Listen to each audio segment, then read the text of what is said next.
The night on planet Therna was not meant for life. The wind howled like a living thing, carrying shards of ice that could cut through metal.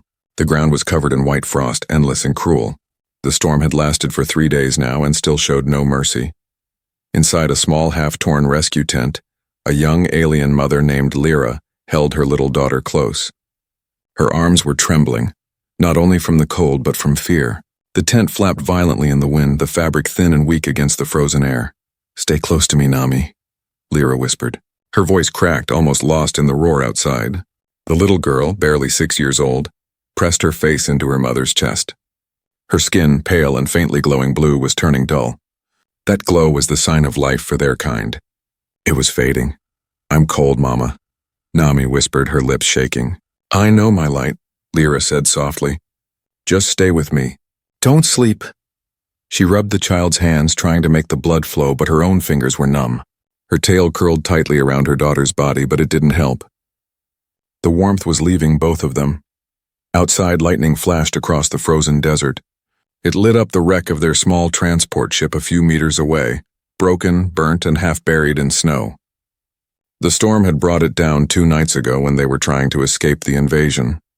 Lyra looked at the sky through the ripped part of the tent. The stars were hidden, buried under thick clouds of snow. She had never felt so alone. For hours, she listened to the storm scream and the tent groan. She prayed silently for the dawn to come, though she knew that on this planet dawn meant nothing. The sun was too weak to fight the cold. She thought about her homeworld. Green forests, bright skies, her mate singing songs under the twin moons. He was gone now, burned in the fires of war. She closed her eyes tightly, forcing back tears. They would only freeze on her cheeks. Then something changed. A faint sound came through the wind. Not the natural sound of the storm. It was footsteps, heavy ones, slow. Lyra's heart froze in her chest. She grabbed the small knife beside her and held Nami closer. The footsteps grew louder. Someone or something was walking toward the tent. The storm made it impossible to see clearly through the tent flap. All she saw was a large, dark shape moving in the snow. A voice called out, deep and rough, almost lost in the wind. "Anyone alive in there?" Lyra gasped. The language, it was Galactic standard, but the accent was human. Her blood ran colder. A human here? She had heard stories of humans. War makers, planet burners, creatures of violence and steel. Her people had fought them years ago. Her husband had died in that war. No, she couldn't trust them. She held her daughter tight and stayed silent. The voice came again, weaker this time. "I'm not here to fight, I'm just trying to help." The shadow moved closer. Then the tent flap opened with a harsh push and a figure stumbled inside. It was indeed a human, tall, wrapped in a thick survival suit covered with frost. His face was pale and tired under a cracked helmet visor. His eyes were sharp but kind, glowing faintly in the low light of his helmet lamp. Lyra raised the knife. "Stay back," she warned, her voice trembling. "Don't come near my child." The man froze in place. His breath came out in clouds. Slowly, he lifted both hands. "I'm not your enemy," he said. "I saw the ship wreckage from my scanner. I thought someone might still be alive." The heater in his suit radiated a faint warmth, and the cold around him seemed to pull back just a little. Lyra hesitated. Her body ached, her daughter shivered violently. Still, she didn't lower the knife. "Why would a human save us?" she asked bitterly. "Your kind destroyed everything." The man looked at her for a long moment. Then he said softly, "I'm not here because of what my kind did. I'm here because of what I can do." He slowly took off one glove, showing his bare hand, red and raw from frostbite. He reached into his pack and pulled out a small silver device. A thermal pod. He activated it, and a gentle wave of heat spread through the air. The warmth touched Lyra's skin like sunlight for the first time in days. Her knife trembled in her hand. The man noticed her hesitation and placed the heater on the floor, then moved back. "It's for the kid," he said quietly. Lyra blinked in surprise. She didn't know what to say. Nami's small voice broke the silence. "Mama, it's warm." Lyra looked down. The child was smiling weakly, her glow returning slightly. The man gave a small nod, then sat in the corner, silent. Outside, the storm raged on, but inside the tent, there was a small bubble of warmth, and something even more powerful. For the first time in years, Lyra felt something she thought was extinct on this frozen world. Hope. She looked at the human again. He sat quietly, eyes closed, hands resting on his knees. The cold wind beat against the tent, but the warmth of his presence seemed to fight it back. She didn't trust him yet, but deep down she knew one truth. If anyone could survive this frozen night, it would be the human. The storm outside had not stopped, but inside the tent, something strange was happening. The air was no longer biting cold. It carried a faint golden heat that wrapped around Lyra and her daughter like a living thing. Lyra sat silently, holding Nami close, her eyes never leaving the human sitting in the corner. He looked half dead, his face pale, eyes sunken, lips cracked from cold. But still, he sat there, calm, as if he had seen worse than this storm could ever offer. The small thermal pod he had placed near them glowed softly, sending waves of warmth into the air. It wasn't enough to make the place comfortable, but it was enough to make it survivable. Nami was sleeping now, her breathing slow and even. Her glowing blue skin had regained its light. Lyra brushed her daughter's hair gently, whispering, "Sleep, my little star." Then she turned to the man. "You saved her," she said quietly. "But why?" The human opened his eyes. They were a deep gray, the color of an old sky before a storm. He spoke softly, his voice rough but steady. "Because I could," Lyra frowned. "That's not an answer." He smiled faintly. "It's the only one that matters right now." For a long time they sat in silence. The tent walls shivered under the force of the wind. Finally, Lyra spoke again. "What's your name, human?" He looked at her and replied, "Captain Reed, Earth Corps." She hesitated. The name meant nothing to her, but the title Earth Corps did. Those were soldiers. She tensed, her tail tightening around Nami protectively. "You're a fighter." "A killer," Reed didn't deny it. He nodded slowly. "Once, yes, but not tonight." His eyes moved to the small sleeping girl. "Not when there's life to save." Lyra didn't understand this human. Her people had taught her that humans were heartless machines of war, that they only took and never gave. Yet this one had given them warmth and risked his life in the process. "Why are you here?" she asked finally. "Humans aren't allowed on this planet. The patrol will kill you if they find you." Reed exhaled deeply, his breath fogging in the air. "My ship went down near the ridge. I was scouting for survivors. Didn't expect to find anyone still breathing." He chuckled dryly. "Looks like luck hasn't given up on me yet." Lyra tilted her head slightly confused. "You call this luck?" He shrugged. "Any day I find life in this frozen graveyard, I'll take it as a win." There was a small pause. Then Reed took something from his pocket, a small packet wrapped in silver foil. He tore it open and held it toward her. "Eat." Lyra stared at it suspiciously. "What is it?" "Ration bar. Doesn't taste like much, but it'll keep you alive." She hesitated, then slowly took it from his hand. Their fingers brushed for just a moment. His skin was rough, warm, burning almost. She looked at him in surprise. "Your body. It's hot." Reed gave a small smile. "Human metabolism. We're like walking furnaces." Lyra couldn't help a soft laugh, the first in what felt like forever. "No wonder you survived this place." Reed leaned back against the frozen ground. "Survival's what we do best." He looked out through the torn flap of the tent. The storm howled outside, but there was a strange calm in his voice. "I've seen worse nights," he said quietly. "And worse things." Lyra listened, curious despite herself. "Worse than this storm?" Reed nodded. "Worse than cold. The kind that doesn't come from weather, the kind that lives inside you." For a moment his eyes looked far away, as if seeing ghosts only he could see. Then he looked back at her. "But I don't think tonight's one of those nights. You've got something worth fighting for." He nodded toward Nami. Lyra followed his gaze and smiled sadly. "She's all I have left." Reed's voice softened. "Then she's enough." For the first time, the two strangers shared silence that didn't feel dangerous. It felt peaceful. Lyra studied his face and the tired lines, the faint scar on his chin, the quiet determination in his eyes. He didn't look like a monster. He looked like someone who had been fighting too long and finally wanted to rest. She whispered, "Maybe the stories were wrong." Reed looked at her. "Stories?" She nodded slowly. "About humans. They say you have no heart," he smiled faintly. "Then maybe tonight I'll prove them wrong." The storm roared again, louder than before. The tent shook violently. Reed quickly moved to reinforce the edges with pieces of broken metal. Lyra tried to help, but her strength was fading.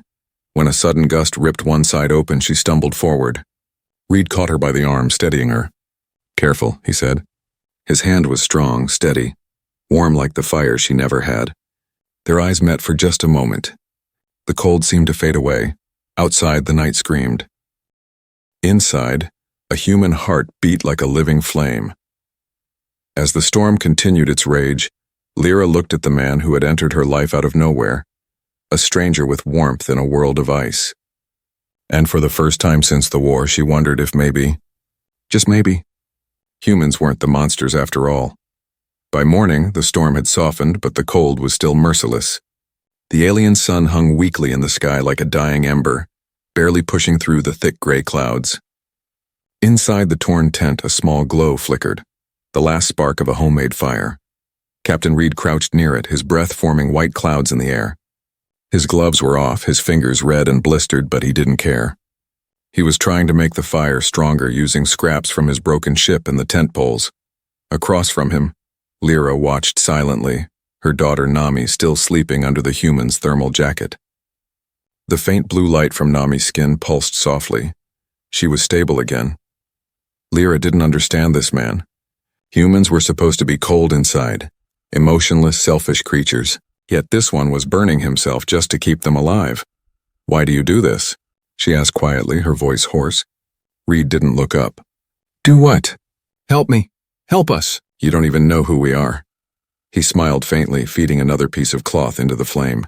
"I don't need to know. You're breathing. That's enough reason." His answer confused her.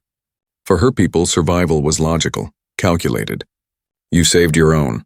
You didn't risk yourself for strangers, especially enemies. But humans, maybe they were different. Or maybe this one was broken inside in a way she couldn't see. Reed reached into his pack again, pulling out a small metal box. Inside were fragments of plasma cells, still warm, still alive. He attached them with wire and a spark flared. The fire came to life, brighter and stronger. Lyra flinched at the sudden light. Reed chuckled softly. "Easy, it won't bite." She looked down. "Your fire looks angry." "It's not angry," he said. "It's alive." For a long moment, they both watched the flames dance. The warmth filled the tent, pushing back the icy air. It wasn't just physical heat, it was something deeper. The kind that comes from trust being born piece by piece. Lyra finally broke the silence. "My people used to say humans were made of iron and fire. You prove both." Reed looked into the flames. "Your people weren't wrong about the fire part. But the iron, I think we lost that a long time ago." Lyra frowned slightly. "What do you mean?" Reed stared at the burning plasma cell, his voice low. "I mean, we used to fight for something. Then we forgot why, the wars. They burned everything. I lost my brother to one of your outposts. He died saving civilians, alien civilians. But no one cared. To the generals, he was just another number." Lyra froze. Her husband, he had died on that same outpost. She swallowed hard. "My mate was there too," she whispered. "He died when the sky fell. The humans came with fire and steel." Their eyes met her, a heavy silence between them. The fire crackled softly as if it too felt the weight of their pain. Reed spoke first. "I guess we both lost someone to the same storm." Lyra looked at him, her throat tight. "Then why save me?" Reed smiled faintly. "Because if I don't, then what was the point of losing him?" Lyra said nothing. Her heart ached in a way she hadn't felt since the war.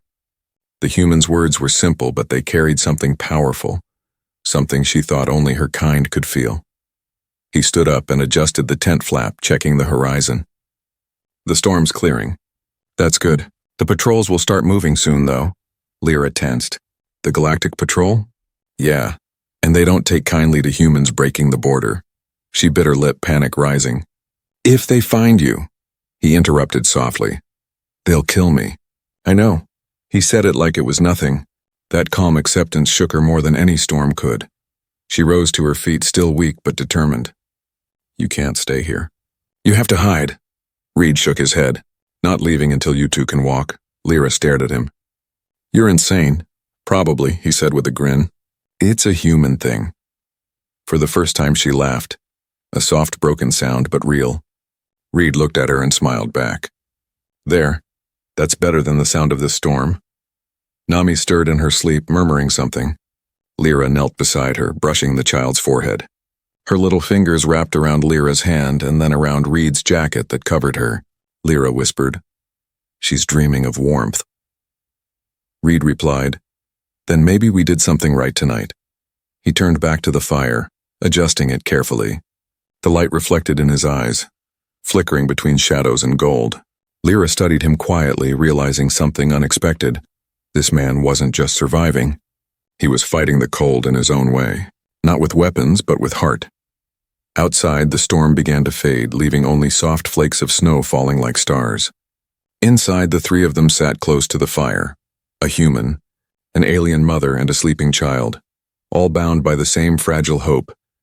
And in that quiet moment, Lyra thought, maybe warmth doesn't come from fire or machines. Maybe it comes from the heart that refuses to turn cold. The storm had finally broken. Morning came to planet Therna in slow silver light. The sky looked bruised. Gray clouds stretched across the horizon, glowing faintly with the weak sun. Inside the half-torn tent, Lyra opened her eyes.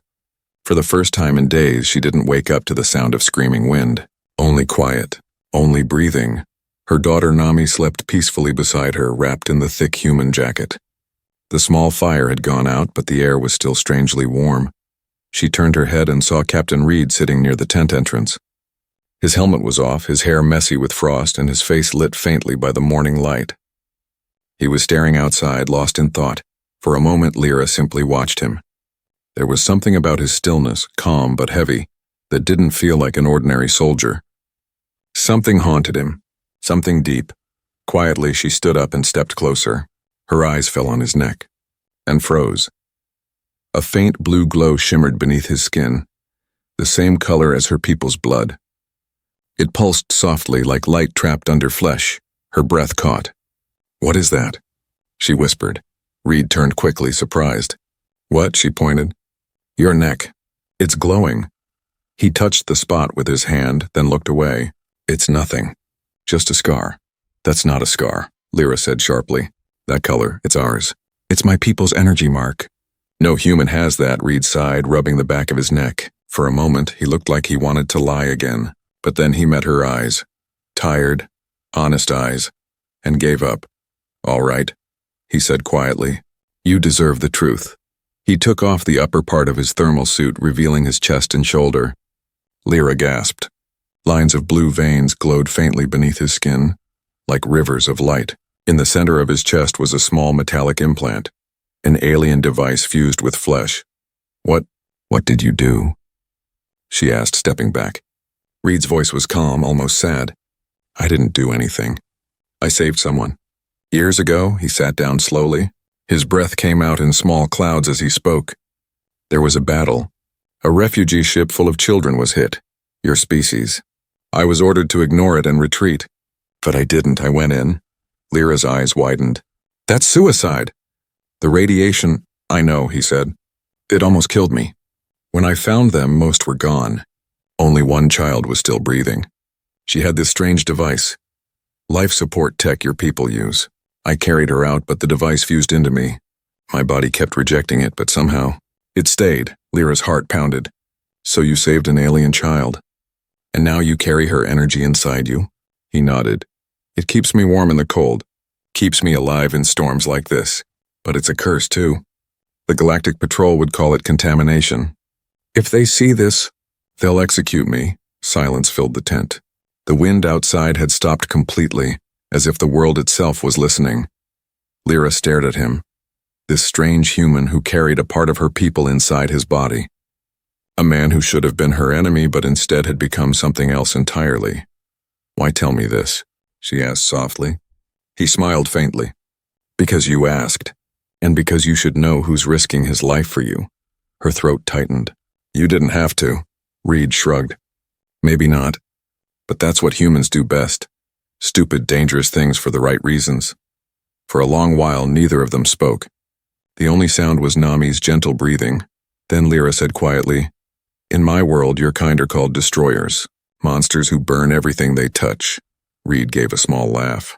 "That sounds about right. But," she hesitated, "maybe we were wrong. He looked at her with a faint smile. Maybe we were wrong too. Lyra sat down beside him, close enough to feel his warmth. You said you saved a child. What happened to her? Reed's eyes darkened. I don't know. She was taken by the Galactic Council. They said she'd be fine. I never saw her again. Lyra looked at the glowing mark on his neck. Maybe she lives because of you. Maybe part of her still lives in you. He didn't reply, but the small, grateful look in his eyes said everything.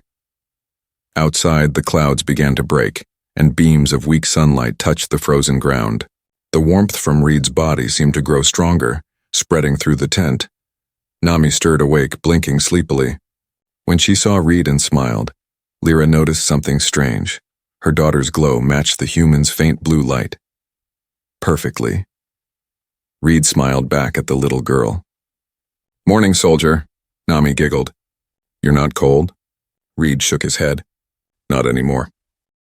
Lyra looked between them, her heart strangely full.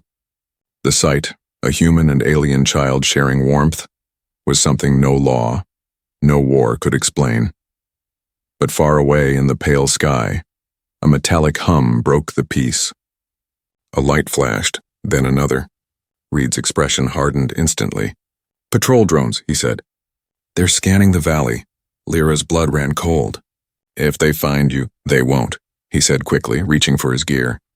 I'll draw them off. Lyra stood, eyes wide. You'll die. Reed smiled softly, sliding his helmet back on. I'd rather die keeping you safe than live hiding from what's right. As he stepped outside, the snow reflected his blue glow, half human, half alien. Lyra watched him disappear into the light, her heart torn between fear and awe. For the first time, she whispered something she never thought she'd say. May the stars protect the human, who carries our fire inside him. The calm didn't last. By midday, the quiet valley began to tremble again, not from the storm this time, but from the low hum of engines. Metallic shadows moved across the sky. Lyra stepped out of the tent, her hands trembling. The horizon glowed faintly blue, the color of the Galactic Patrol's scanners. She could feel it in her bones. They were close. Behind her, Captain Reed was packing supplies into his damaged survival bag. He moved fast, efficient, like someone who had done this before. They're scanning the surface, he said. They'll find the wreckage soon. Lyra's throat tightened. If they find you here, they'll kill you. They don't forgive humans who cross into alien territory. Reed didn't look at her. I know. He zipped the bag shut, slung it over his shoulder, and gave her a tired smile. That's why I'm leaving. Lyra stepped in front of him, blocking the exit. Leaving? After everything you did for us? He nodded calmly. I kept my promise. You and your daughter are alive. That's enough. Her tail lashed in panic. They'll track your heat signature the moment you move. Reed shrugged. Then I'll give them something to track. He pointed toward the mountain ridge. I'll lead them north, away from you. Lyra grabbed his arm. No, you'll die out there. He looked at her, eyes soft but firm. Lyra, I've already died once. This, he gestured at the faint blue glow on his neck, isn't supposed to exist. If my death means your daughter grows up free, I'll take that deal. For a second, neither spoke. The only sound was the wind whispering over the snow, and the distant hum of patrol ships growing louder. Lyra's heart pounded. She looked at Nami, still inside the tent, drawing in the frost with her small fingers, smiling as if the world wasn't falling apart. She turned back to Reed. Her voice shook, but her eyes were fierce. You saved her. You warmed her when I couldn't. And now you expect me to let you freeze alone?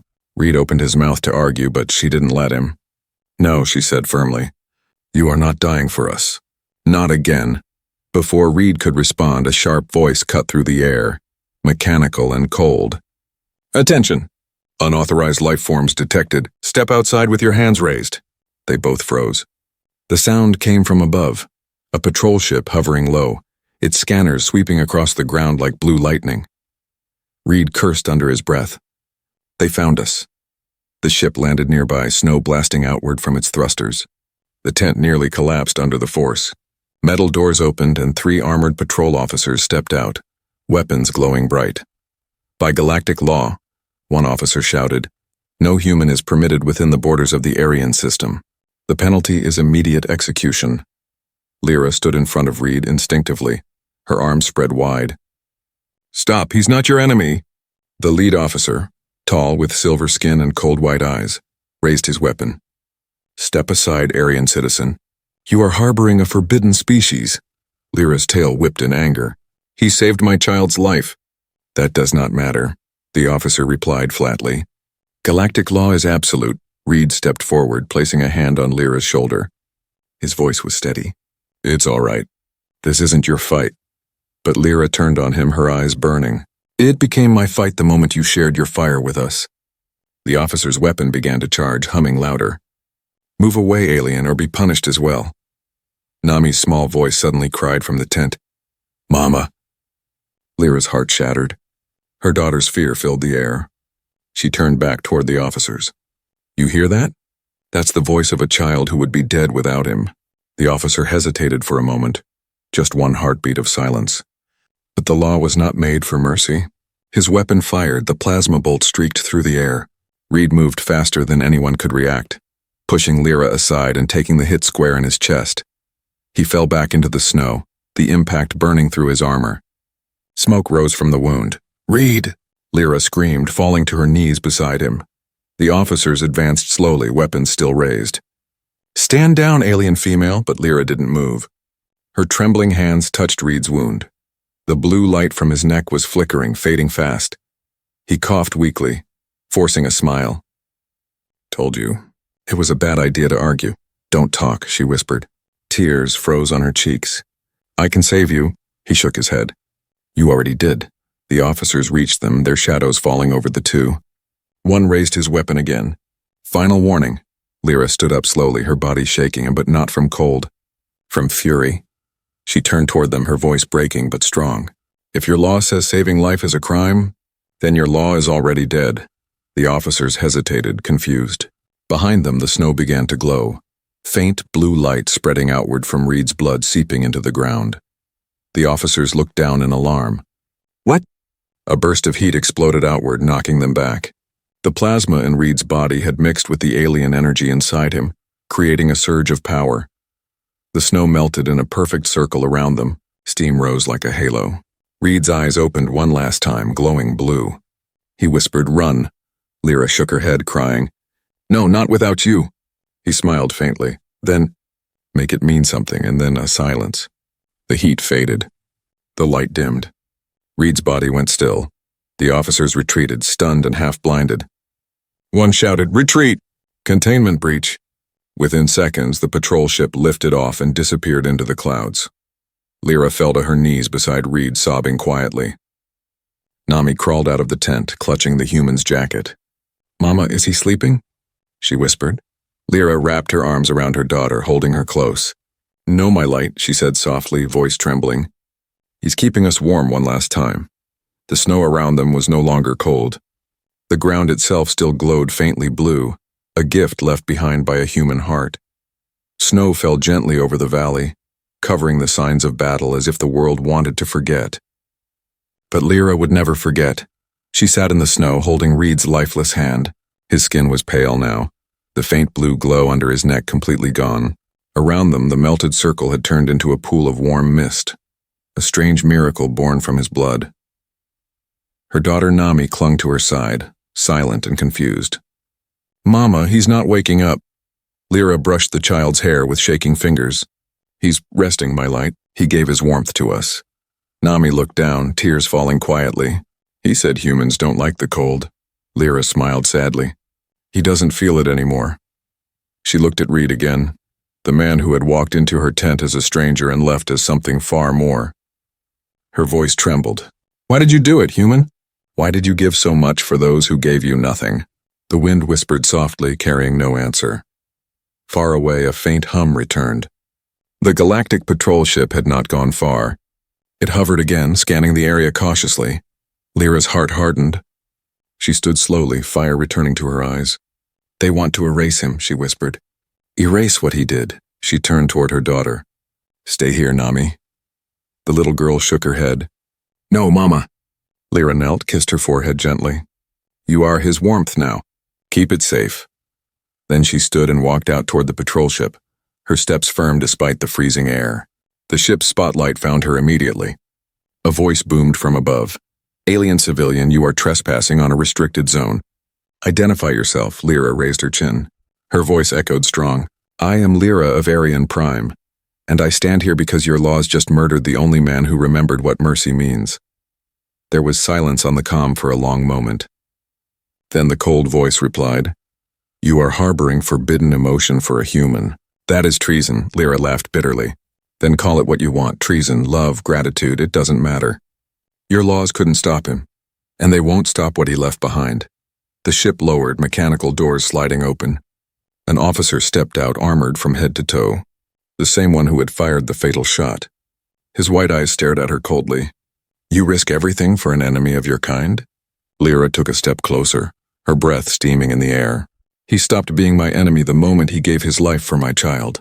The officer hesitated. "His death was unnecessary." Lyra's voice grew sharp. "No, his death was a choice. One your kind would never understand." The officer looked down at the still glowing ground where Reed's blood had soaked into the snow. "This power, it shouldn't exist. It's unnatural." Lyra's tail flicked in anger. "Unnatural? Or unexplainable to those who've forgotten compassion?" The wind howled again, lifting snow into the air. The light from the melting ground shimmered brighter, spreading outward in slow ripples. The officer stepped back. "What is happening?" Lyra didn't move. Her eyes were fixed on the light. "It's him," she whispered. "He's still giving." The blue warmth began to spread across the valley, melting the snow in perfect circles. Steam rose like misty halos in the freezing air. The temperature rose with it, faintly but enough to feel. The officer lowered his weapon. "Impossible." Lyra's voice was calm, steady. "You see it too. His body may be gone, but his heart still fights the cold." Behind her, Nami ran forward, her small hands glowing faintly as she reached toward the light. The warmth responded to her touch, pulsing brighter. The officer stared, stunned. "The energy. It's bonding with her." Lyra turned to him. "Then maybe the universe has already decided who deserves to live in it." The man said nothing. Slowly, he turned toward the ship and gave an order in his comm. "Record this event. No hostile action. No interference." The ship's engines dimmed. For the first time, a patrol officer lowered his weapon, not out of fear but out of respect. Lyra knelt beside Reed's body once more, her hand resting on his chest.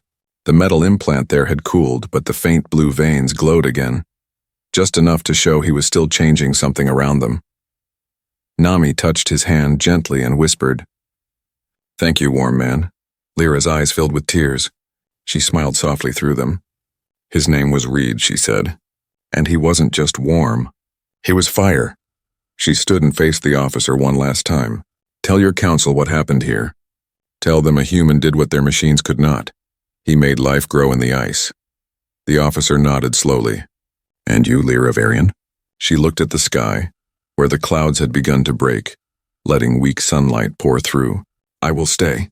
Someone has to protect what he left behind." As the patrol ship rose into the sky, its engines fading into the distance, the valley began to bloom with faint color, the first thaw in centuries. Lyra turned back to her daughter and whispered, "This place, we'll remember him." Nami nodded, hugging her tightly. "Will we see him again?" Lyra smiled through her tears. "Every time the wind feels warm, that's him saying hello." And in that frozen world, once ruled by laws and war, something new was born, a small valley that refused to stay cold. The price had been one man's life, but his sacrifice had awakened a warmth powerful enough to change the stars themselves. Years passed. But the valley of Thurna never froze again. The storms still came, but they broke before reaching the heart of the valley. Where once there was endless snow, now soft grass grew, glowing faintly under the alien sky. Warm mist rose every morning, carrying the scent of life, a scent that no one on this planet had known before. The locals called it the human field. They said the warmth came from the ground itself, from a heart that refused to die. Lyra stood at the edge of that field, her daughter Nami beside her. The child was older now, tall, strong, and bright-eyed. The blue glow on her skin shimmered with life, and when she touched the ground, the soil responded, glowing faintly in return. Travelers came from across the galaxy to see her. They whispered that she was the child of two fires, born of alien blood blessed by human warmth. But Nami never claimed power. She only smiled and said, "It's not me, it's him." And every night when the stars appeared, she and her mother would light a single small fire by the lake, the place where Captain Reed was buried. They spoke to him as if he were still there. Lyra would whisper, "You kept your promise, human. You gave us life. You gave us warmth." And the flames would dance higher as if the wind itself was listening. One evening, a ship descended from the clouds, silent, silver, carrying the mark of the Galactic Council. The people gathered, nervous. No council ship had visited Thurna since the day Reed died. When the doors opened, an old patrol officer stepped out, the same one who had once aimed a weapon at Reed. Time had bent his shoulders and softened his eyes. He approached Lyra slowly. "The council sent me," he said. "They heard the stories. They saw the heat scans. They thought it was impossible." Lyra's voice was calm. "But it isn't impossible, is it?" The officer looked around, at the green grass, the gentle light, and the alien child playing near the human's grave. He shook his head. "No, it's a miracle, one born from disobedience." He handed her a small metal plate, the insignia from Reed's armor, now cleaned and restored. "By order of the Galactic Council," he said softly. "Captain Reed of Earth Corps is to be honored posthumously, as the first human recognized for acts of mercy under galactic law." Lyra took the insignia in trembling hands. Her eyes filled with tears. "He broke your laws and now you honor him for it?" The officer smiled sadly.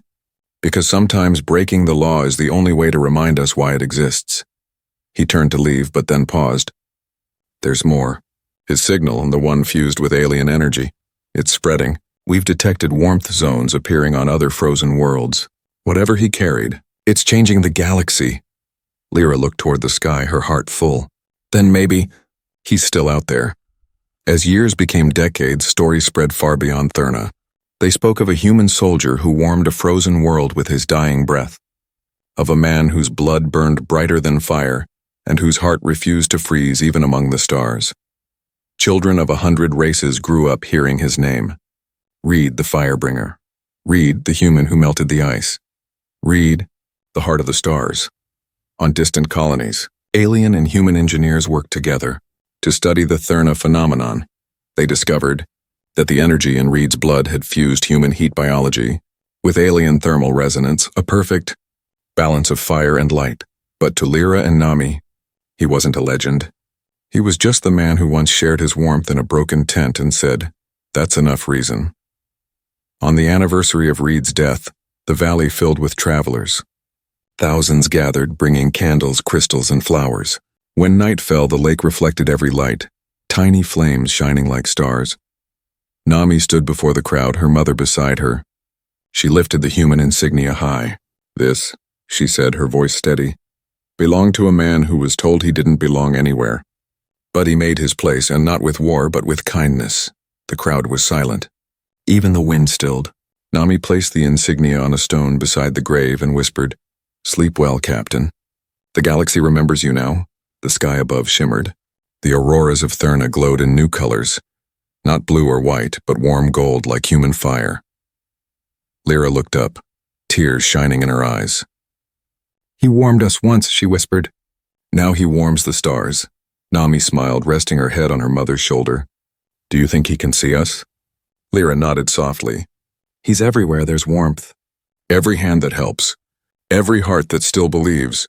And as the night deepened, the valley shone like a small sun, a place born from sacrifice, where human warmth lived forever, somewhere in the endless dark between worlds far beyond scanners and ships.